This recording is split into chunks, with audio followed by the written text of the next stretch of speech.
And the atmosphere in Ondo State is charged with anticipation as accreditation is in full swing.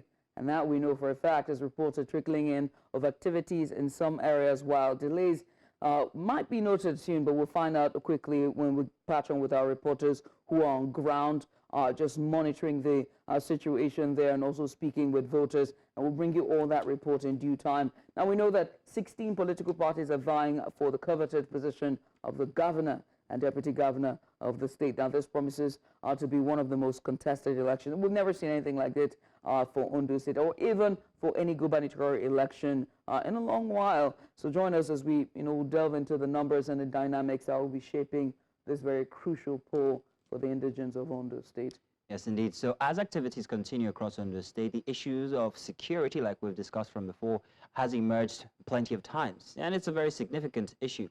And it will be a very big talking point in today's elections. Now, a notable concern was raised by a prominent civil society organization regarding heightened security risks in 5 local government areas. That's Akoko Southwest, Akoko Southeast, Akure South, and Idare.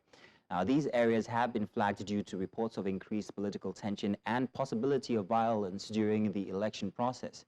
Now, according to local monitors, pre-election violence in these LGAs include clashes between party supporters. That has underscored the need for a robust security presence there. And the Independent National Electoral Commission, in collaboration with security agencies, have deployed approximately 35,000 personnel to Ondo State to safeguard polling units, voters, and also election materials.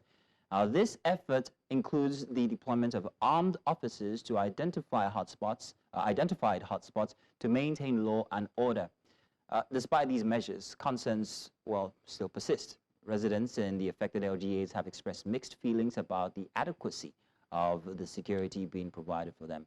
These and more concerns are what we're going to be talking about this hour, as we will be talking to some of the guests that will be joining us via video call, so we can have this interesting conversation. Concerns, they vary from security to concerns from the parties themselves regarding counting or maybe rigging. And these are all valid concerns when it comes to votes. Wouldn't you agree, Judith? Oh, absolutely. And we saw this as well during the last election cycle. We also saw this as well with Ondo State elections when it comes to just vote count, the integrity and transparency of the process. Voter apathy as well as making sure that every vote counts during the process. And INEC has made very lofty promises as well, but only time will tell how today will pan out. Hopefully. Yes, indeed. It's like while we're looking for, or while we're hoping to find the new governor, there's also a test for INEC and the security agencies as well. INEC on part of perhaps maybe technology helping to see that this is free and fair, and the security agencies when it comes to the security of voters and also the personnel and the delivery of whatever items or equipment they might need. So it's a test on 3 different grounds: for the governors or governors to be or governor to be, INEC itself, and also the security agencies. So joining us this hour, we are being joined by Richard Ogunrotifa. He is the Policy Development Analyst and Good Governance Advocate.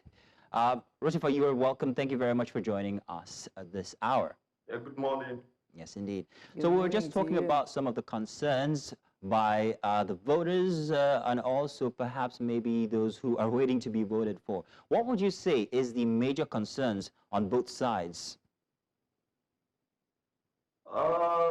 This election in Ondo State should be the easiest and fairest election, going by the nature of people contesting. And don't forget, the 2 prominent candidates among them are even from the same area. They are brothers, they are friends, they have eaten in the same plate before. So I'm not expecting any much security concern. But my concern about security is particular about Idore local government. Idore local government has had record of political crisis in 2 subsequent elections. Yes, the National Assembly election and the last governorship election, where casualties were recorded. So that the terrain, Idori people, I think the problem is particularly about Idori and not the general view in Ondo State. And other concerns, other security concerns could be facilitated by political parties. And with what I've observed so far in their campaign across the state, I've not seen them attack each other while campaigning. Everything has been going on well. Apart from security challenge, people are raising observation that there might be vote buying. I was privy to a discussion yesterday. I was discussing at a motor park. A man was telling me that he's going to farm tomorrow on election day, and that no amount of money they want to give him on election day, that is up to 1 kilo of cocoa, as cocoa is sold at 11,000 naira per kilo as at yesterday. So I got a point from what he's saying. Why our people are getting involved in selling their votes is just because they are being impoverished by the system.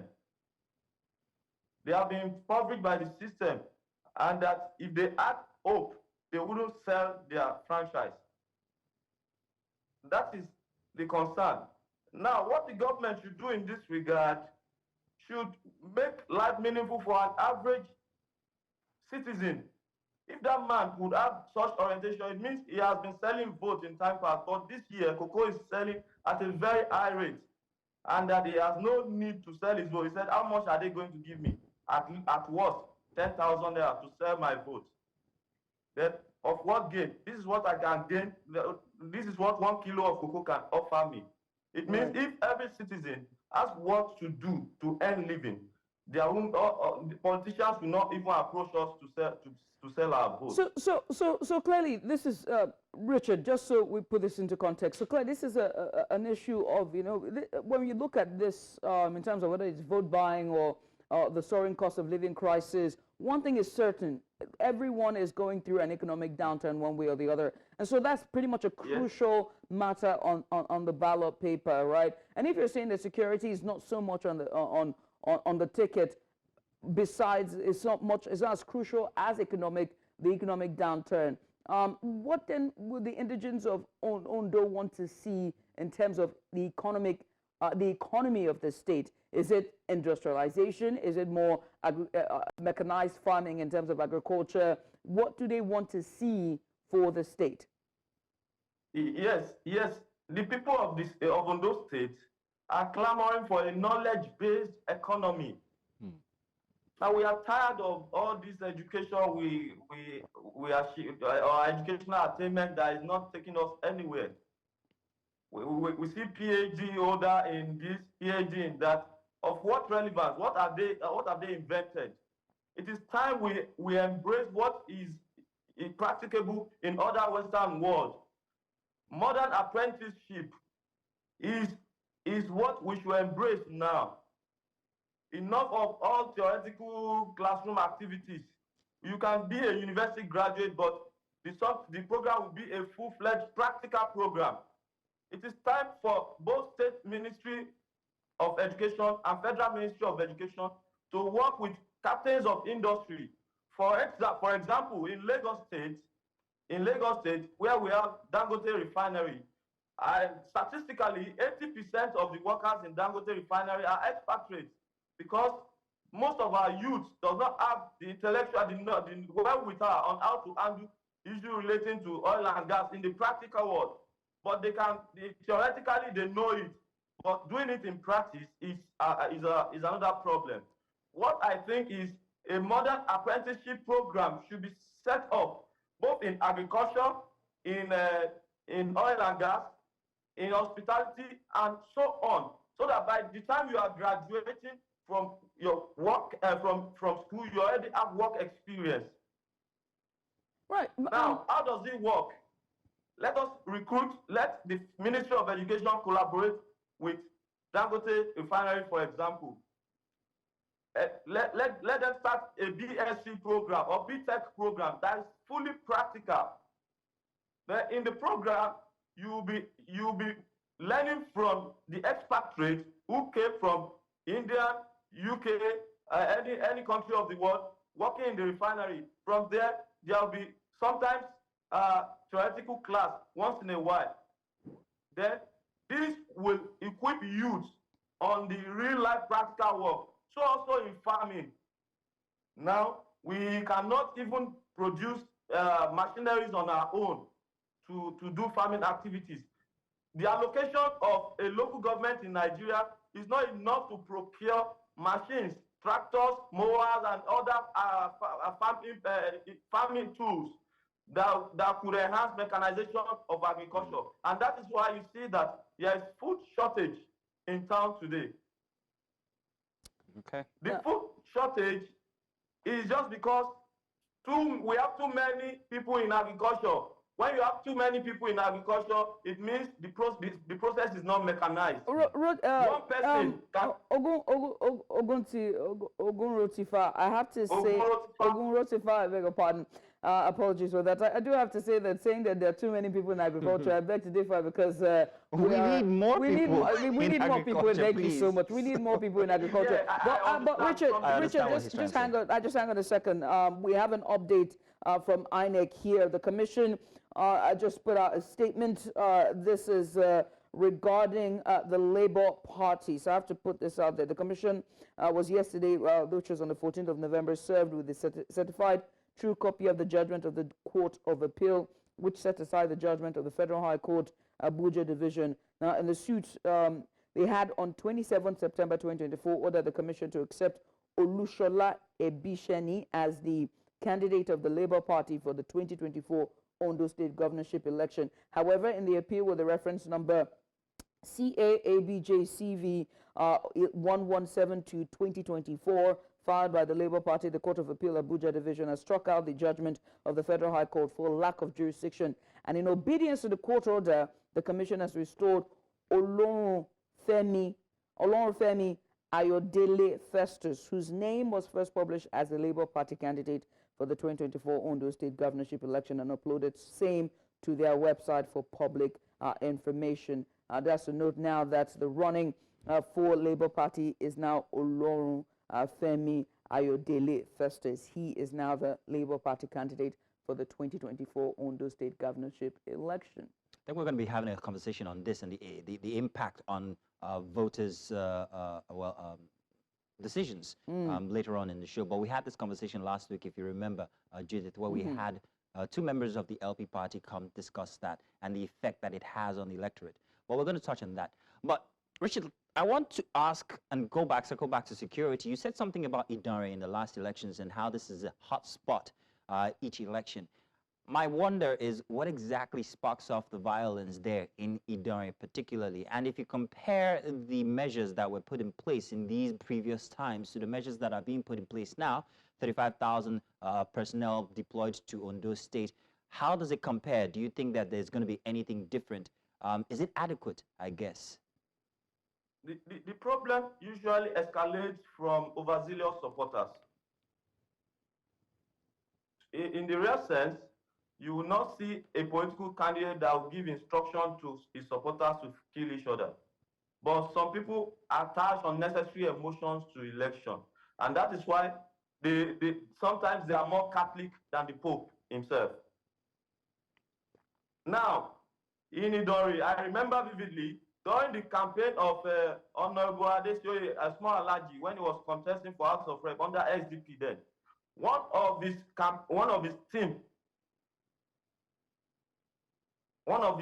member of his team died. I remember vividly.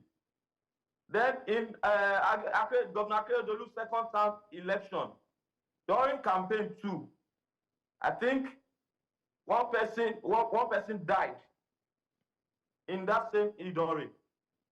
And the crisis always starts from, overzealous supporters. It starts from verbal abuse and all that. Before you know it, something else will happen. But in Ondo Kingdom, here in Akoko, people see each other as brothers and sisters, and they are matured politically, and they would not kill their brother because of politics. And that's why you don't see people you don't see record of casualty during campaign and during election in Ondo Kingdom and in Akoko. I don't know why Idori people are too overzealous in that regard. So regarding the measures that have been put in place by the authority, do you think that it will be different this time? It should, in case anything happens. Do you think that there's adequate security provided in these hotspots? And it's not just Idori. The LGAs are Akoko, South, West, Owo, and Idori. These were flagged from earlier regarding violence. So do you think that the measures that have been put by... Go ahead. During the manifesto, during the governorship manifesto, anchored by Channels TV, I can see the level of demonstration of brotherhood between the PDP candidate and the APC candidate. And it passes signal to their supporters that you guys should vote and not fight. Even after election, we'll still sit together on the round table. This is about ourselves. It is not even about the security system. If you believe that election is not a do or die affair, and the person even contesting is not giving you that impression that you should fight if he doesn't win, I don't see reason why any follower, any supporter should act beyond the real contestant himself. Okay, so what Richard, I'm saying is that... So Richard, in these places that have been noted as hotspots, what do you think the voter turnout would be? You know, the Ondo State people, we are stubborn in Ondo State. That's the truth. We are very stubborn. No amount of intimidation can stop people from voting. You still see them come out in their numbers and vote. Okay. The only thing is that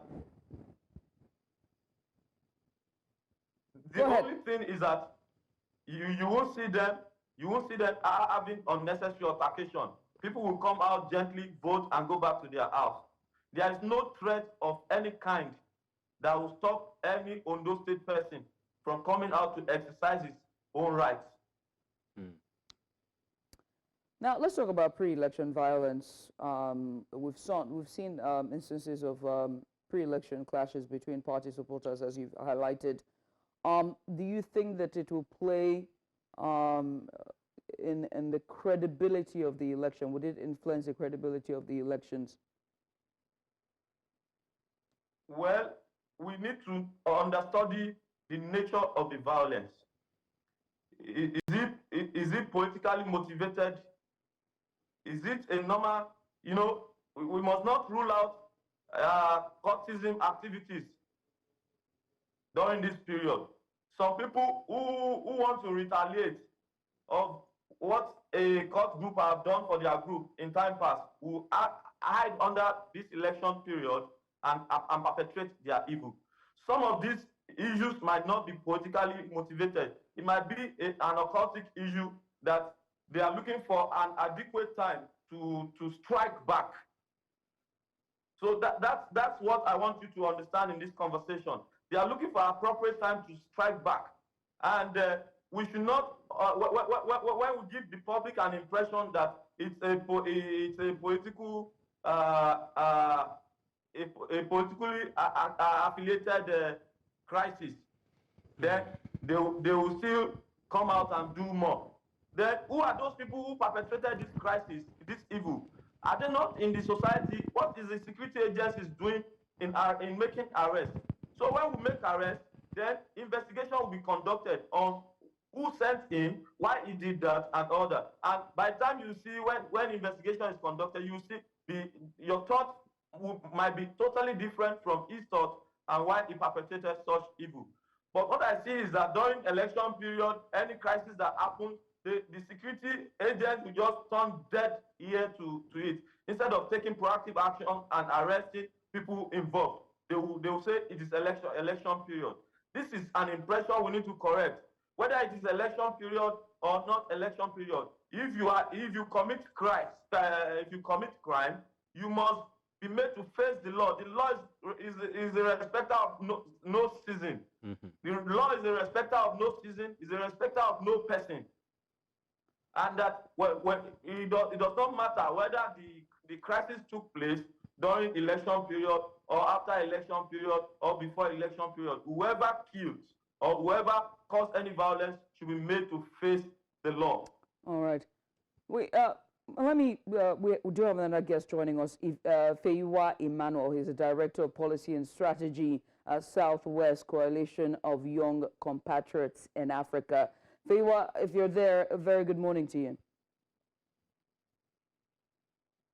I think we might not have him at this point. It's poor connection this morning. We're hoping that this gets better as the day progresses, but we'll be bringing Feiwa Emmanuel back, who's actually in Ondo State and will be giving us detailed information about how it is happening there, or what exactly is happening, and all of that as people are going to the polls today to vote for their next governor. Richard, let me ask you, right? You are in Ondo State and you understand the terrain of the state. You understand the political atmosphere or the narrative there. You also do understand the mindset of Ondo State, and you have seen past elections and how it's played out. Are you confident in INEC's security plan for the state? Yes. Yes. So far, so good. There have been security agents everywhere in all polling units and all wards. INEC is doing its work, but we must never forget that we have institutional problem in Nigeria. And that's what we should analyze rather than addressing INEC, addressing political parties. See, if the system is okay, if there is a proper system put in place, even if the INEC commissioner is a devil, she will come there as a devil and do what is written down, what she's supposed to do. She won't have any power to manipulate the process. So that is what we should be agitating for. We need a system. We need a system that works in such a way that even if you are a devil and you come into that system, you cannot corrupt the system. The system will flush you out. That is what is happening in UK, where I came from. I came from the UK to exercise my franchise in Nigeria because I'm passionate about my state, Ondo State. And that should be the passion for everybody. That should be the passion Richard, for everybody. What is it? Thank you for your patriotism. It's very good to see people do the reverse japa. Thank you very much on that. Regarding concerns, now we've talked about concerns from the part of the parties. What about the concerns of the people? And the question is, well, it goes with the question we asked our earlier guests regarding what the people actually want. What are the concerns of the Ondo State people? Is it business, ease of doing business? Is it farming, trying to perhaps maybe mechanize farming? Is it security, as is the case with most states in Nigeria, where security is on the table, front and center? Or is it education? What concerns do the voters have that they will be trying to address in this election? The biggest one. There are too many concerns. There are too many concerns, most especially at this trying period. I must tell you, there is poverty everywhere in Nigeria. That's the reality we must talk about. People are suffering. Now, what do? We have people in agriculture, the education system, in the corporate organizations.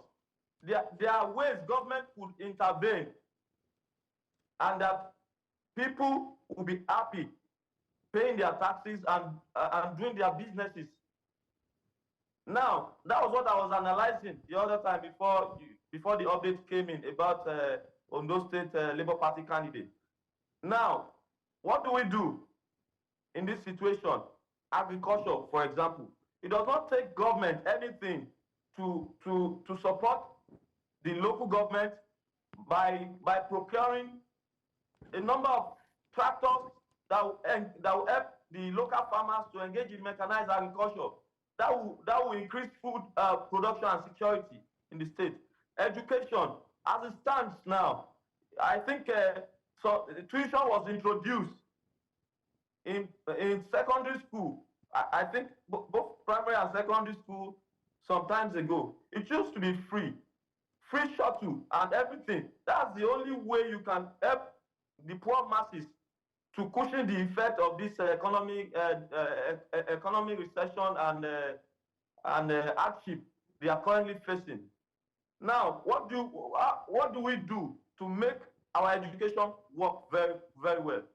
By getting a number of textbooks for schools, not for sale textbooks. When children have access to textbooks, there's no pressure on parents on whether they are paying tuition or not. When school fees is free at primary and secondary school level, no, everybody will benefit from that in the state. That is on education and food security. Still on education, when conducive environment is provided for students to learn in school. Apart from that, the teachers in schools, more teachers should be recruited. More teachers should be recruited. Whoever that is coming in as governor should note all this and act appropriately. We need more teachers. We cannot have 30 students in a class, for example, in primary school, and you are just having 30 pupils in a class, and you are just having one teacher handling 30 pupils. Richard, I want to take a note from something you've just said, that whoever is coming in would have to note these and address them.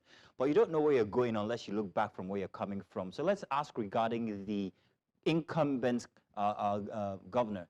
How have they, governorship, or rather administration, how have they fared in all of these units that you have just noted, whether it's farming, mechanization, whether it's education, whether it's transportation, or whether it's alleviating the hardships of the people? How has the incumbent administration handled it? How have they fared? Yeah, some times ago on agriculture, the government, yes, I saw it on news.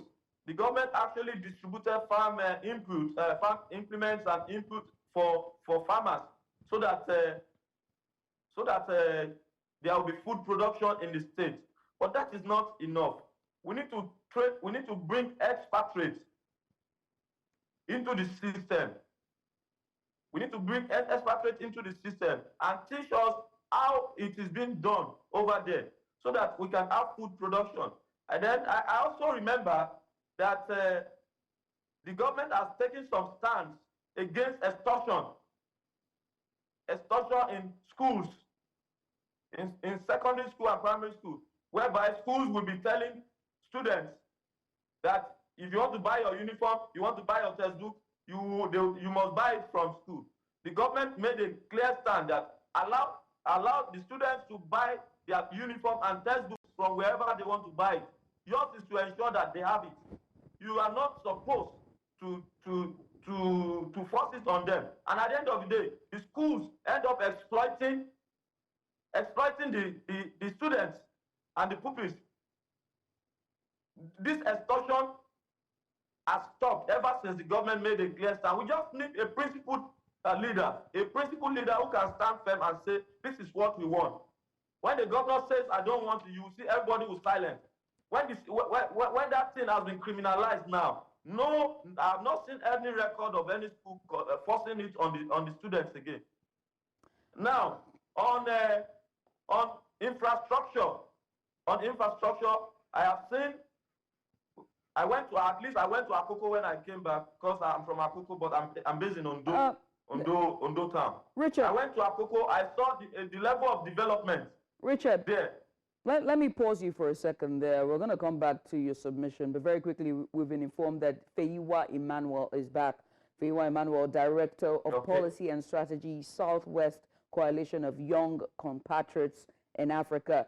Feiwa, good morning to you. I hope you're there this time, Feiwa. No, seem to have lost Feiwa again. Richard, Feiwa, are you still there? We can't. Right, let me, we'll try to fix that connection. Let me come back to you, Richard, right, and poke a hole in your argument about Richard is. We seem to be having some yeah, the technical gremlins in the system. You know what I mean? Gremlins Like, this morning gremlins. is a lot. So we're having issues gremlins. with both our guests this morning as they're trying to connect. We'll be bringing them back. Unfortunately, this kind of happens in times like these. But we'll try and rectify that. Don't worry. We're going to get them in any case. But tell you what, let's do a short break and try and attend to these issues. And when we come back, it's more from inside the ballot as we look at the governorship elections in Ondo State currently happening right now in